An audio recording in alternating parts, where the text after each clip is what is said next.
भोपाल में साल भर में 34.37 करोड़ रुपए की बिजली चोरी होती है। इनमें सबसे ज्यादा 5.17 करोड़ की बाघ जो आग देखने को मिलती है। इसको लेकर भी अब बिजली चोरी पर लगाम लगाने के लिए भी भोपाल में नए सिरे से बिजली का पूरा इसको बदलने की तैयारी में जुट गया है। आपको बता दें कि इसको लेकर भी काफी खर्च करके ही बिजली का पूरा खाका बदला जाएगा और पुराने शहर के उन इलाकों में जमीन के अंदर बिजली की लाइन बिछाई जाएगी जहां बिजली की सबसे ज्यादा चोरी होती है।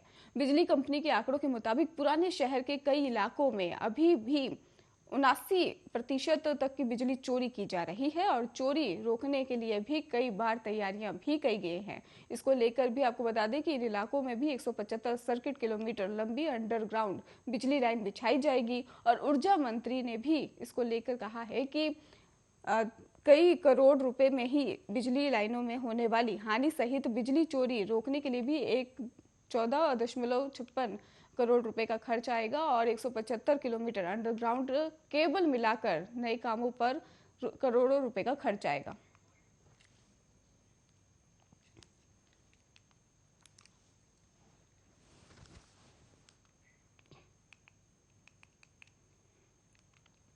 आपको बता दें कि भोपाल में ही साल भर में कई बिजली जो है उसकी चोरी का मामला सामने आता रहता है अक्सर और इनमें सबसे ज्यादा 5.17 करोड़ की बाघ हर हफ्जा इलाके में होती है।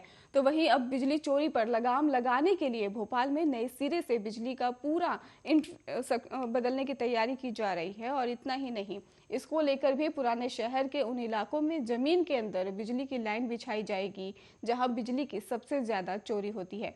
लगातार यहाँ पे बिजली चोरी की घटनाएं सामने आती रहती हैं जिसको लेकर अब बिजली चोरी को कम करने के लिए ये फैसला लिया जा रहा है। बिजली कंपनी के आंकड़ों के मुताबिक पुराने शहर के कई इलाकों में अभी भी 79% बिजली चोरी की जा रही है और चोरी रोकने के लिए लगातार प्रयास किए जा रहे हैं।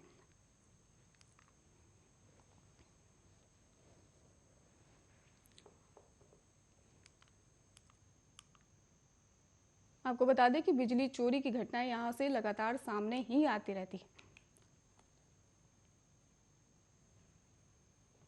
आपको बता दें कि वोल्टेज फ्लक्चुएशन से ही राहत के मद्देनजर बिजली के लोड को कम करने के लिए 250 नए ट्रांसफार्मर भी लगाए जाएंगे और 2.42 किलोमीटर लंबी और 33 केवी क्षमता की हाई टेंशन लाइन और 63 किलोमीटर लंबी और 11 केवी क्षमता की बिजली लाइन बढ़ाई जाएगी।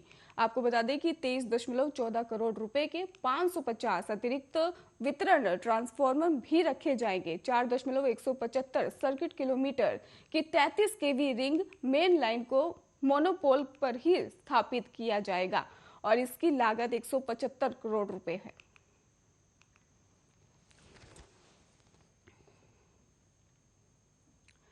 पहाड़ी इलाकों में हो रही बर्फबारी और बारिश मैदान इलाकों में ही कहर बरपा रही है और इस बीच ही लगातार 3 दिन बारिश और ओलों ने किसानों की कमर तोड़ दी है। खेत से लेकर अनाज मंडी तक किसानों को नुकसान उठाना पड़ रहा है और आपको बता दें कि शिवपुरी के कोलारस में भी खराब फसल देखने को लिए भी वहां पे कलेक्टर और पूर्व विधायक के पैरों में गिरकर किसान रोने लगे, बर्बाद फसल दिखाकर मुआवजे की मांग करने लगे। आपको बता दें कि रायसेन में भी ऐसा ही वीडियो सामने आया है। छतरपुर में भी किसानों की फसल बर्बाद हो गई है।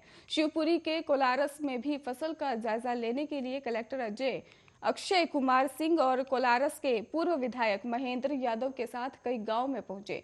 कलेक्टर और पूर्व विधायक को देख किसानों का दर्द फूट पड़ा और किसान अधिकारियों और महेंद्र सिंह के पैरों में गिरकर रोने लग गए। ग्राम दिघोद में ही किसान जानकी लाल धाकड़ का यहाँ पर कहना था कि साहब हमारे प्राण नहीं निकल रहे, बाकी सब खत्म हो गया है।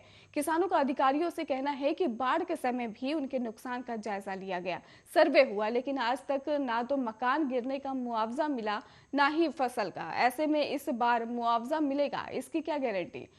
अहिर सेना के प्रदेश अध्यक्ष राजकुमार यादव की पूर्व विधायक महेंद्र सिंह यादव से मुआवजा वितरण पर बहस भी हो गई। अहिर सेन के तरफ से ही राजकुमार ने उन्हें चेतावनी दी है कि अगर इस बार किसानों को मुआवजा नहीं मिला तो उन्हें प्रदेश व्यापी आंदोलन का सामना करना पड़ेगा।